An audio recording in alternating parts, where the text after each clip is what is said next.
लेकिन फिर आप खुद एक सिस्टम का हिस्सा है लेकिन लाचार हैं, ऐसा क्यों? वो इसलिए है कि जो हमारे जो अधिकारी है ना, वो कुर्सी पर ज़्यादा बैठते हैं और वो फील्ड में कमाते हैं। कदम जी, क्या मतलब हम ये कह सकते हैं कि जो प्लानिंग थी वो बहुत ही गलत रही? हाँ, इसमें भी कोई दो राय नहीं। देखो ना कि पानी इकट्ठा हो जाता है, सेक्टर तो जो है कहते हैं कि चलो सेक्टरों के अंदर जाएं। अब तो यहाँ जो है ना हमारे बच्चों के रिश्ते के लिए मुश्किल हो रही है, क्योंकि इतने दिन तक पानी खड़ा रहता है कि भाई आप बताओ कहाँ जाएं हम। लास्ट टाइम सीवर कब साफ हुए थे? अब ये आपने खुद अपनी आंखों से देखे? ये इन्होंने कहा कि भी मैंने जब बातचीत की थी, हमने 6 महीने पास करा दिए, हमने तो कोई देखा नहीं कि भी किसी ने ये सीवर जो है ना साफ करवाए है ना। कि ये जो लड़ाई है दो विभागों के बीच में है, शहरी विकास प्राधिकरण हरियाणा और हमारा म्यूनिसिपल कॉर्पोरेशन। देखिए जो 62 लाख रुपया था वो तो है, वो तो जो है ना ठेकेदार मिल तो नहीं रहा लेकिन वो ठेकेदार ने किस उसके ऊपर काम क्यों इतना डिले किया है तो ठेकेदार बताए या जो है ना म्यूनिसिपल कॉर्पोरेशन बताए। तो अब ये क्यों नहीं काम हुआ? आप ये बताइए कि वो 62 लाख ठेकेदार को दे दिए गए हैं या नहीं दे दिए गए? दे दिए, जब उसके पास पैसा चला गया दे है, दिए। जब 1 साल से ऊपर होगा वो उसको हो चुका था तो उसको कुछ तो अमाउंट तो रिलीज हुआ ही होगा। कदम जी, आप खुद सिस्टम का हिस्सा हैं, मुझे ये लग रहा है कि आप तक जानकारी ही नहीं पहुंच पाती है। नहीं, जानकारी अब क्या बताएं, जानकारी तो है, जानकारी तो इस सेंस में है कि भी काम रुके पड़े हैं। अब काम रुके पड़े हैं वो क्यों जो है ना, या तो वो ठेकेदार मजबूत आदमी है या सरकार जो है ना इसके अंदर नेग्लिजेंसी है। अभी काम जो है ना दिया वो काम अधूरा पड़ा हुआ है। इस हिसाब से तो हम यूं भी कह सकते हैं, क्या पता कि अधिकारी और ठेकेदार मिले हुए हैं। अब ये आप अच्छी तरह से अंदाजा लगा सकें, काम ना होते, काम दे रखा, काम पूरा ना होता तो ये किस प्रकार से हो। अदरवाइज तो आपने ठेकेदार काम पूरा ना करा तो उसकी आप रोक दीजिए, सिक्योरिटी वगैरह होती है, आप उसको फोरफिट कर दीजिए। उसको फंडिंग नहीं देनी है तो मतलब उसकी सुनवाई नहीं हो रही है, तो फिर ये पार्षद इन्होंने क्यों बना रखे हैं? ये तो प्रजातंत्र के अंदर देखिए, हम 2 आदमी है जो विरोधी पार्टी की आप कह लो, आप अपोजिशन के कह लो, वो 25 आदमी है जी। अब बात तो हम उठा देते हैं, लेकिन जब आता है आप साथ दो तो उस वक्त हम 3 दिन तक बैठे। आपने पता है वो 310 करोड़ रुपए का जो अमृत योजना के अंदर जो पैसा है उसके ऊपर 3 दिन तक वो पार्षद हाउस भी नहीं चला था और वहाँ बैठे थे हम निगम के सामने। 3 दिन के पश्चात वो मामला फिर जो है ना शांत हो गया। तो क्या हो गया, इनके ऊपर कोई दबाव आता होगा कि भाई आपने पार्टी में रहना है कि नहीं रहना है, आप क्यों बोल रहे हो। डिजिटल भूमि में मैं सौरभ आपका स्वागत करता हूं। जैसा कि आप सब जानते हैं कि पूरे रोहतक शहर में बहुत सी समस्याएं हैं इस वक्त जो उत्पन्न हो रही है, और बारिश के चलते रोहतक शहर पूरा डूब गया था। तो उसी के चलते हम अलग अलग वार्ड में जाके उन वार्ड के एमसीओ से मुलाकात कर रहे हैं और बात कर रहे हैं।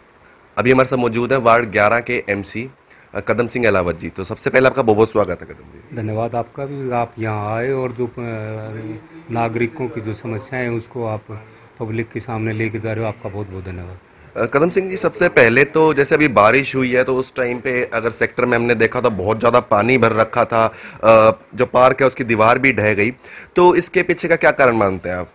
पानी बहुत ज़्यादा आ गया, बहुत ज़्यादा पानी आ गया, और जो इंतजाम थे वो इस प्रकार के जो है ना उसके लिए जो प्रशासन था वो तैयार नहीं था। और जबकि ये बार बार कहा जा रहा था कि भाई 2 दिन ज़बरदस्त बारिश आएगी, क्योंकि आजकल जो भविष्यवाणी है वो बिल्कुल सटीक निकलती हैं। तो उसके ऊपर जो हमारा प्रशासन था उसने विजिलेंट होना चाहिए था कि ये हालात भी कुछ भी हो सकते हैं, तो उसके लिए हमारी प्रिपरेशन जो है ना वो तैयार होनी चाहिए। तो कदम जी, सेक्टर 1 से तो फिर भी शायद सेम डे ही पानी निकल गया था, निकासी हो गई थी, लेकिन सेक्टर 2 में 2 से 3 दिन तक पानी खड़ा रहा है, उसका क्या कारण है? सेक्टर 2 के अंदर हमने पिछले 3 या जब से मैं पार्षद बना हूं तो ये समस्या मैं हर बार वहां रख रहा हूं कि सेक्टर 2 के अंदर ये लो लाइंग एरिया है और इसके अंदर हर बार जो है ना वो पानी खड़ा होता है। तो मैं हर मीटिंग के अंदर इसको करता हूँ कि इसका कोई इंतजाम करवाया जाए। तो लेकिन ये जो समस्या है ये इस प्रकार से टैकल नहीं की गई। तो मैं हर बार मीटिंग के अंदर इस इशू को जो है ना टेकअप करता हूँ कि जो हमारा सेक्टर 2 और 2 का जो पार्ट है ये लो लाइंग है जी, क्योंकि हम यही रोहतक के अंदर ही पैदा हुए थे और जब ये सेक्टर डेवलप किए गए थे तो उस वक्त हमें पता था ये जोड़ नुमा था। तो एक तो ये शुरू के अंदर जो ये पाइप्स वगैरह लगाए गए, तो ये जो टेक्निकल जो इनका व्यू पॉइंट था ना वो देखना चाहिए था हमारे जो, तो ये काफ़ी लो लाइंग एरिया के अंदर है। तो जो पानी जब जिस वक्त बरसात का आता है तो पानी बहुत ज़्यादा है, तो आगे जब इसको उठाते हैं या जहाँ इसका डिस्पोजल है वो जो है इतनी तीव्र गति से ये काम नहीं हो रहा। तो ये एरिया जो है ना काफ़ी लो लाइंग है और सारा डिस्टर्ब हो चुका है इस वक्त, जो यहाँ के जो पाइप्स वगैरह हैं या दूसरी जो भी कोई इन्होंने लगा रखा है।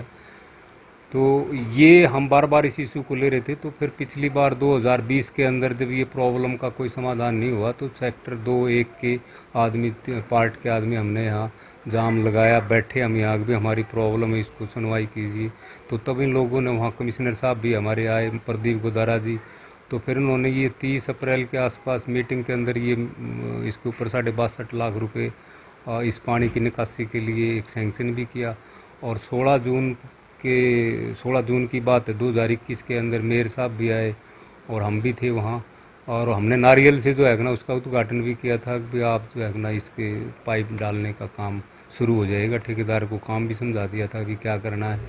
लेकिन आप देखिए वो बात 16 जून की है जिस दिन ये फाउंडेशन रखी गई थी, ये काम की शुरुआत की गई थी, और अब वो जून का 22 आ गया और जून भी चला गया, बल्कि आज तो 4 जुलाई होगी, यानी कि 1 साल से ऊपर। तो जबकि ठेकेदार का काम तो मेरे ख्याल में 3 महीने का कितने का ठेका दिया गया था।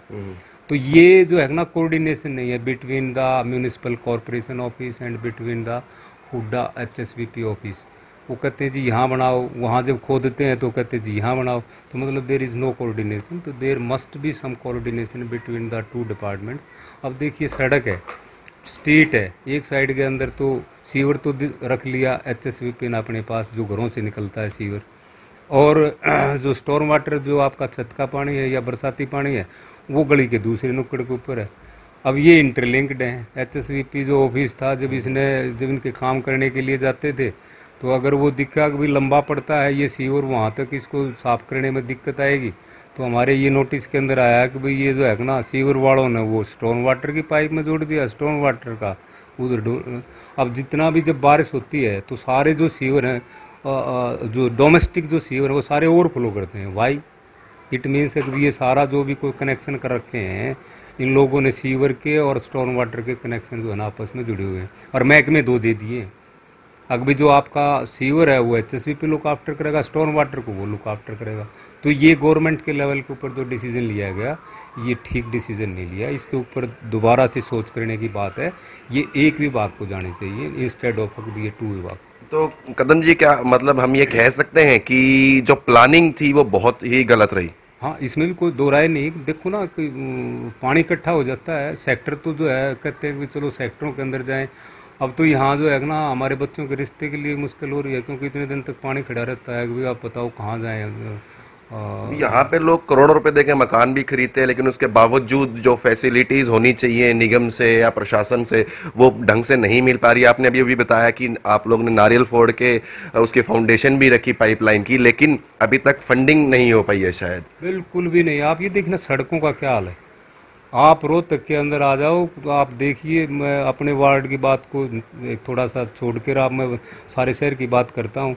आप यहाँ से ये नहर है जो बोरवाड़ी जो नहर निकलती है यार, यहाँ से आप गोहाना रोड तक ये सन सिटी का जो एरिया है, यहाँ गड्ढे देखिए कितने। अगर कोई ओपरा आदमी या बाहर का आदमी अगर हमारे रोहतक के अंदर आ जाए रात को और वो इन गड्ढों के अंदर उसकी गाड़ी खराब हो जाए, बच्चे साथ ले रहा हो, आज को पता क्राइम कितना ज़्यादा है। तो कदम जी, आप खुद सिस्टम का एक हिस्सा है कहीं ना कहीं, लेकिन उसके बावजूद आपने बताया कि आप लोगों ने प्रदर्शन भी करा था सड़क रोड ब्लॉक करके। उसके बाद अभी आप बता रहे हैं जैसे आपके एरिया में भी कई जगह पे गड्ढे हैं, लेकिन फिर आप खुद एक सिस्टम का हिस्सा है लेकिन लाचार हैं, ऐसा क्यों?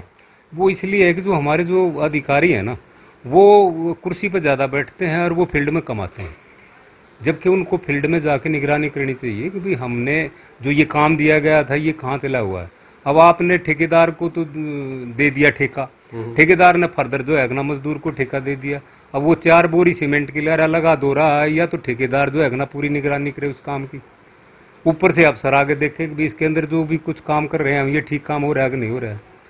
तो ये जो फंडिंग आप 62 लाख की कह रहे थे होनी थी, अभी तक नहीं हो पाई है, इसका क्या कारण है? क्योंकि हालांकि अभी CM मनोहर खट्टर भी आए थे, उन्होंने 700 करोड़ पे जो विकास के नाम पे दिए हैं, जिसमें से शायद उन्होंने 250-300 करोड़ बोले थे, पहले लग चुके हैं, और मैं वार्ड वाइज इतने इतने की घोषणा कर रहा हूं, तो वो पैसा कहाँ गया? देखिए जो 62 लाख रुपया था वो तो है, वो तो जो है ना ठेकेदार मिल तो नहीं रहा, लेकिन वो ठेकेदार ने किस उसके ऊपर काम क्यों इतना डिले किया है तो ठेकेदार बताए या जो है ना म्युनिसिपल कॉर्पोरेशन बताए। तो अब ये क्यों नहीं काम हुआ? आप ये बताइए कि वो 62 लाख ठेकेदार को दे दिए गए हैं या नहीं दे दिए गए? वो दे दिए, जब उसके पास पैसा चला ठेकेदार को गया, दे दिए। जब 1 साल से ऊपर हो गया, वो उसको हो चुका था, तो उसको कुछ तो अमाउंट तो रिलीज हुआ ही होगा। तो ये तो जो है ना निगम बताएगा कि ये क्यों नहीं हुआ। तो आपने ये चीज मेयर साहब क्या किसी उच्च अधिकारी के संज्ञान में नहीं सबके लाए? संज्ञान के अंदर लेकर आए हुए हैं ये बातें, तो क्या सबको बोलते पता है, हैं वो? सबके संज्ञान के अंदर है। उन्होंने कहा कि भाई वो जो है ना ये मैंने अभी तो आपको बताया था ना कि ये जो लड़ाई है 2 विभागों के बीच में है, शहरी विकास प्राधिकरण हरियाणा और हमारा म्यूनिसिपल कॉरपोरेशन। और जो वो कहते हैं कि भाई आप हमारे को जगह दें, जब शहरी विकास प्राधिकरण के पास जाते हैं तो उन्होंने जो जगह बताई वहाँ कहते हैं नीचे कोई फॉल्ट आ गया, कोई जो है ना तार आ गई नीचे या कोई पाइप आ गया, तो जो संप बनाने पड़ते हैं 3 संप का हुआ था, अब 1 संप इनका तैयार हुआ है और उसके अंदर भी इलेक्ट्रिक कनेक्शन नहीं हुआ है।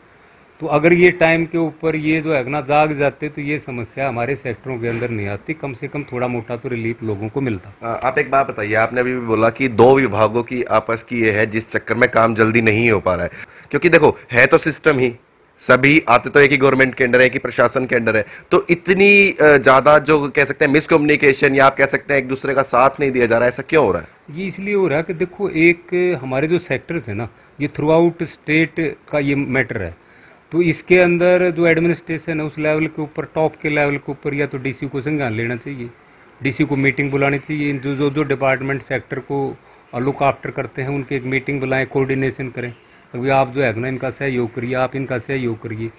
तो ऐसा पीछे जो वर्मा साहब डीसी थे उस वक्त एक मीटिंग मैंने मेयर साहब से रिक्वेस्ट की थी, मेयर साहब ने एक मीटिंग स्पेशल सेक्टरों के लिए बुलाई थी, तो मैं डीसी साहब से अनुरोध करूंगा कि वो एक मीटिंग इस प्रकार की सेक्टरों के लिए मीटिंग कॉल करें और जो जिन डिपार्टमेंट से हमारे सेक्टर जो है ना जो प्रॉब्लम्स हैं तो उनको ले आएँ वो, और उन वापस के अंदर कौन जो है ना इस विभाग इसको देखेगा, इस काम को देखेगा, तो इनका कोऑर्डिनेशन बड़ा जरूरी है। कदम सिंह जी, आपसे अभी तक जितनी बातचीत हुई है देखकर ऐसा लग रहा है कहीं ना कहीं आप लाचार सा साउंड कर रहे हैं कि यानी कि आपकी सुनवाई नहीं हो रही है, या तो कुछ ऐसा है क्या? इसमें कोई दो राय नहीं है कि भाई हम जो बात देखो, पब्लिक जब परेशान होती है तो हम किसके ऊपर इस चीज को लेके जाएं। तो फिर आपसे एक प्रश्न रहेगा, अगर जैसे नगर निगम है वो साथ ही नहीं दे रही तो इतने सारे पार्षद क्यों बना रखे हैं? जब पार्षद कुछ कर नहीं सकता, उसको फंडिंग नहीं देनी है, तो मतलब उसकी सुनवाई नहीं हो रही है, तो फिर ये पार्षद इन्होंने क्यों बना रखे हैं? ये तो प्रजातंत्र के अंदर देखिए, हम 2 आदमी है जो विरोधी पार्टी के, आप कह लो, आप अपोजिशन के कह लो, वो 25 आदमी है जी। अब बात तो हम उठा देते हैं, लेकिन जब आता है कि आप साथ दो, तो उस वक्त हम 3 दिन तक बैठे, आपने पता है वो 310 करोड़ रुपए का जो अमृत योजना के अंदर जो पैसा है उसके ऊपर 3 दिन तक वो पार्षद हाउस भी नहीं चला था और वहाँ बैठे थे हम निगम के सामने। 3 दिन के पश्चात वो मामला फिर जो है ना शांत हो गया, तो क्या हो गया, इनके ऊपर कोई दबाव आता होगा कि भाई आपने पार्टी में रहना है कि नहीं रहना है, आप क्यों बोल रहे हो। ये तो मैटर जो है ना कहीं किसी प्रकार से दबाव है कि भाई वो मैटर, या वो दबा क्यों दिया वो मैटर, जब वहाँ इतने दिन तक बैठे वो पैसा गया कहाँ। अब आपके पास एमपी साहब भी जो है ना वो लगाने लग रहे हैं कि 310 करोड़ रुपया कहाँ गया जी। तो अभी आपने ऐसे बोला कि इनके 25 पार्षद है, बाकी जो है कुछ निर्दलीय होंगे, कुछ कांग्रेस के होंगे, तो यानी कि शहर के अंदर गुटबाजी चल रही है या इसीलिए समर्थन भी नहीं मिल पा रहा है? बस कुछ क्या कहें हम आपको, आप इसके बारे में आप बेटर जानते हो, मैं क्या बताऊं कि ये मामला क्या है। मेरा तो ये, हम तो आवाज़ उठा सकते हैं, अब वो आवाज़ हम वहाँ उठाते हैं, आवाज़ वो भी उठाते हैं, लेकिन अब ये सिस्टम अभी ज़्यादा उठाओगे तो आपको पता है कि सिस्टम क्या है आपका हिंदुस्तान का जी। अभी आप पार्टी विरोधी गतिविधियों के अंदर शामिल हो रहे हो, आप इस तरह से शामिल हो रहे हो, आपको ये नहीं मिलेगा। अब कहीं न कहीं किसी न किसी प्रकार की कमजोरी तो हम लोगों के अंदर है जी। तो साथ ही कदम जी, अभी मैं आपके वार्ड पे वापस आता हूँ, ये जो सेक्टर 1 की पुलिया और 2 की पुलिया है, जो पूरी रोड लिंक होती है घूम करके, वहां पे अभी आपने रोड बनवाई थी कुछ टाइम पहले, अभी हाँ बनी थी, लेकिन वो आधी बनवाई थी और खड्डे अभी भी वहां पे बहुत गहरे गहरे हैं, ऐसा क्यों? ये तो जो काम चालू था वो तो कई वहाँ भी वो आधा रोड जो है ना बना हुआ, आधा बाकी रहता है। इधर भी जो अगर आप जाएंगे तो जाट भवन के पास से अगर आप सोनीपत रोड के ऊपर जाते हैं तो वहाँ भी वो मिस्टेक की रोड बोलते हैं उसको, वो मिस्टेक की रोड अभी भी आधी जो है ना वो पता नहीं किन सर्कमस्टांसिस के अंदर वो क्यों जो है ना वो खाली पड़ी हुई है। वो तो जो जिसने ठेका लिया था वो आदमी बताया कि ये रोड चालू करे, मिस्टेक के रोड चालू हुए, वो क्यों जो है ना बंद कर दिए गए, किस बिना के ऊपर बंद हुए का पैसा रोका गया। मुझे तो सुनने में ये आया कि भाई वो जो पैसा था वो कोई ठेकेदार था और उसकी जो है ना कोई इंक्वायरी वगैरह या कहीं जो है ना ऐसे कई पार्क भी जो है ना जिनके अंदर अधूरा काम है। तो कदम जी, आप खुद सिस्टम का हिस्सा है, मुझे लग रहा है कि आप तक जानकारी ही नहीं पहुंच पाती है। नहीं, जानकारी अब क्या बताएं, जानकारी तो है, जानकारी तो इस सेंस में है कि भी काम रुके पड़े हैं। अब काम रुके पड़े हैं, वो क्यों जो है ना, या तो वो ठेकेदार मजबूत आदमी है या सरकार जो है ना इसके अंदर नेग्लिजेंसी है। अभी काम जो है ना दिया, वो काम अधूरा पड़ा हुआ है। इस हिसाब से तो हम यूं भी कह सकते हैं, क्या पता कि अधिकारी और ठेकेदार मिले हुए हैं। अब ये आप अच्छी तरह से अंदाजा लगा सकें, काम ना होते, काम दे रखा, काम पूरा ना होता तो ये किस प्रकार से होगा। अदरवाइज तो आपने ठेकेदार काम पूरा ना करा तो उसकी आप रोक दीजिए, सिक्योरिटी वगैरह होती है, आप उसको फोरफिट कर दीजिए। क्योंकि कदम जी देखिए, बारिश का मौसम है, मानसून आ चुका है और जल भराव होता था, खड्डे दिखते नहीं और काफी गहरे गहरे खड्डे हैं, उससे कोई भी एक्सीडेंट हो सकता है। जैसे सेक्टर 2 में भी हुआ अभी परसों ही, है ना। तो उस हालात में पहले आप तक आएगी जनता, उसके बाद आगे जाएगी। तो मेरे पास तो कल हाउसिंग बोर्ड से 10 लेडीज आ गई जी, और वो मेरे को कहने लगे हमने आपको वोट दिया, आप जाके देखिए, हम नरक की जिंदगी जी रहे हैं। तो मगर जी क्या समस्या है, बोला जी आप आगे तो देखिए क्या। हम वहाँ गए तो वहाँ देखा तो सीवर सारे ओवरफ्लो करने लग रहे थे। मैंने जो है जेई को टेलीफोन किया, एसडीओ को टेलीफोन, एक्शन साहब को किया। तो वो जब ठेकेदार आया तो ठेकेदार में साथ लेके जब वहाँ गया तो मैंने वहाँ ढक्कन उठवाए तो वो सीवर जो थे ना वो बिल्कुल ओवरफ्लो थी। तो ये अब दावे किए जाते हैं कि हमने साफ करा दिए। अब साफ करा दिए तो वो जो है ना मुझे समझ नहीं आता, सेक्टर 2 तो सारा ओवरफ्लो करता है। तिकोना पार्क है सेक्टर 2 के अंदर, उसके आसपास डेली जो है ना टेलीफोन आते हैं, जी हमारा सीवर ओवरफ्लो करता है, वो साथ में मकान नहीं बना उसके अंदर वो गिरने लग रहा है। टेलीफोन करते हैं, क्या ये खुद संज्ञान नहीं लेते? क्या एक एमसी जाके देख के आए? क्या इनके जेई, क्या इनके एसडीओ फील्ड वर्क है इनके पास, तो वो जाके अपने फील्ड में एक दिन नहीं लगा सकते क्या हफ्ते के अंदर के कहाँ क्या प्रॉब्लम है कि एमसी जाके बताए? कदम जी लास्ट टाइम पब्लिक जाके बताए इन लोगों को। लास्ट टाइम सीवर कब साफ हुए थे? अब ये आपने खुद अपनी आंखों से देखे? ये इन्होंने कहा कि भी मैंने जब बातचीत की थी, हमने 6 महीने पास करा दिए, हमने तो कोई देखा नहीं कि भी किसी ने ये सीवर जो है ना साफ करवाए, या तो एमसी को नोटिस में लेके आए कि भी हम जो है ना साफ करने लग रहे हैं। हम पब्लिक को बताएं कि भी आपके एरिया के अंदर साफ करने के लिए आएंगे। रेजिडेंट वेलफेयर एसोसिएशन होती है, हम इनको इन्फॉर्म करें या वो इन्फॉर्म करें भी आपके क्षेत्र, हम इलेक्टेड आदमी है। रेजिडेंट वेलफेयर एसोसिएशन सरकार ने रिकॉग्नाइज कर रखी है, रिकॉग्निशन है, तो इनको क्यों नहीं इन्फॉर्म किया जाता कि भी आपके क्षेत्र के अंदर ये काम स्टार्ट हो रहा है, आप प्लीज देखें। इसके ऊपर क्या होता है, हम ये नहीं करें कि भी हमारा किसी पर ये चेक होता है। अगर ऊपर से सरकार ने ये पैसा दिया, उसका यूटिलाइजेशन प्रॉपर हो रहा है कि नहीं हो रहा है, उसको कौन चेक करेगा? या तो सरकारी कर्मचारी चेक करेगा या वहाँ के रेजिडेंट जो है ना वो इन्फॉर्म करें कि हाँ ये आदमी आए थे। तो इससे क्या होगा, सर्टेनिटी होती है भी ये काम हुआ जी। अब वो दावा करते हैं काम हुआ, लेकिन इन्फॉर्म किया नहीं हमारे को प्रॉब्लम से, इसका मतलब ये काम हुआ नहीं। कागजों के अंदर काम होते हैं, हमारे को इन्फॉर्म करें तब हमारी जवाबदेही बनती है। हम ये कहें कि काम ना हुआ। कदम जी हमने तो अभी तक कहीं पर भी सिर्फ आपके वार्ड में नहीं बल्कि पूरे शहर में ही सीवर साफ होते नहीं देखे हैं, और अगर सीवर साफ हुए तो शायद ये हालात ना होते जो आप खुद बता रहे हैं। कल लेडीज भी आई थी। तो अब इससे पहले कि हम वार्तालाप समाप्त करें, आप सोल्यूशन क्या है इसका ये बताइए। सोल्यूशन इसका ये है कि जो अफसर एक तो कुर्सी ने छोड़ के फील्ड के अंदर आए और वो यहाँ आके देखें, और जो पैसा हम रिलीज कर रहे हैं क्या इसकी यूटिलाइजेशन प्रॉपर ठेकेदार कर रहा है कि नहीं कर रहा है। कुर्सी के ऊपर बैठ के कभी भी नहीं होता, निगरानी की जाए। काम जो है ना अगर कोई भी किसी प्रकार का होता है तो उसको चेक किया जाए और वहाँ के वार्ड के एमसी को बताया जाए, और वहाँ की रेजिडेंट वेलफेयर के ऊपर जो है ना जो वार्ड का जो एमसी है वो उनको बताए, अभी आप देख लीजिए आपके ये जो है ना क्षेत्र के अंदर ये काम शुरू हो रहा है, ये ठीक हो रहा है कि नहीं हो रहा है। तो ये जो है इसका एक चेक हो जाए नीचे से लेके ऊपर तक, इस पैसे का यूटिलाइजेशन प्रॉपर हो रहा है। कागजों के अंदर हो जाता है, वो इसलिए होता है क्योंकि वहां से आ जाता है, किसी को पता तो है नहीं अब ये काम हुआ। अब जमीन, अब देखिए आपने मिट्टी का भरत कराना है एक पार्क के अंदर, अब उसके अंदर किसको क्या पता है, उसके अंदर 1 फीट करा दो, उसके अंदर 4 फीट करा दो, पैसा कितना ही खा लो जी। ये तो वो बताए जो वहाँ के आदमी है कि काम ठीक हो रहा है कि नहीं हो रहा है जी। ये वहां जाके जो है ना उसको 4 फीट दिखा दें, पैसा 4 फीट का ले जाएं और उसमें भरत 1 फीट का भी ना हो। तो ये तो पब्लिक को, जब तक पब्लिक को आप इन्वॉल्व नहीं करोगे तब तक इस देश के अंदर ये सिस्टम ऐसे ही चलेगा, पैसे ऐसे ही मिसयूटिलाइज होंगे। तो इसी के साथ अभी हम वार्तालाप यहीं खत्म करते हैं, लेकिन जाते जाते एक बात जरूर कहूंगा मैं कदम जी, क्योंकि बार बार मैंने 3-4 बार शायद हमारी वार्तालाप में कहा भी है, मैं दोबारा एक बात कहूंगा कि कहीं ना कहीं आप लाचार सा साउंड कर रहे हैं, क्योंकि आपने बार बार एक ही बात उठा रहे हैं कि अधिकारियों को उठ के आना चाहिए और बीच में जो हमारा कॉन्ट्रैक्टर और जो प्रशासन है उनके बीच का हम मिसकम्युनिकेशन कहें या पेमेंट नहीं हो रही है या जो भी चल रहा है बीच में। तो आप खुद अपने लेवल पे इसमें से क्या क्या कर सकते हैं? बस ये हम तो ये कर सकते हैं कि भाई जो ड्यूटी हमारे को दी है, जिसके लिए हम तनख्वाह मिलती है, उसका हम प्रॉपर जो है ना, क्या हम उसका वापस कर रहे हैं कि नहीं कर रहे हैं, हमें ड्यूटी समझ के। अभी हमारे को सरकार तनख्वाह देती है, पब्लिक एक्सचेकर के ऊपर हम बैठे हुए हैं, और ये तो परमात्मा है, वो देखने वाला वो है। हमारे हाथ के अंदर तो सिर्फ ये है कि जो हमारे को ड्यूटी दी गई है उसको सरंजाम प्रॉपर तरीके से करें। ये हर एक अधिकारी की, हर एक कर्मचारी की, और सिविक सेंस भी ये कहती है। अब जैसे हमारा भी ये दायित्व बनता है कि जब हम मकान बनाए तो जो मटेरियल आता है वो मेन होल्स के इर्द गिर्द जो है ना वो ना रखवा के दूसरी जगह रखवाएं, या उसका जो है ना निगरानी करें कि वो मटेरियल जैसे आपका सैंड आता है वो उठा के उसके ऊपर मेन होल के ऊपर डाल दिया, वो अंदर जो है ना मेन होल भर जाता है, बरसात आएगी वो रुक जाएगा। तो हमारा भी जो है ना लोगों का भी ये दायित्व बनता है।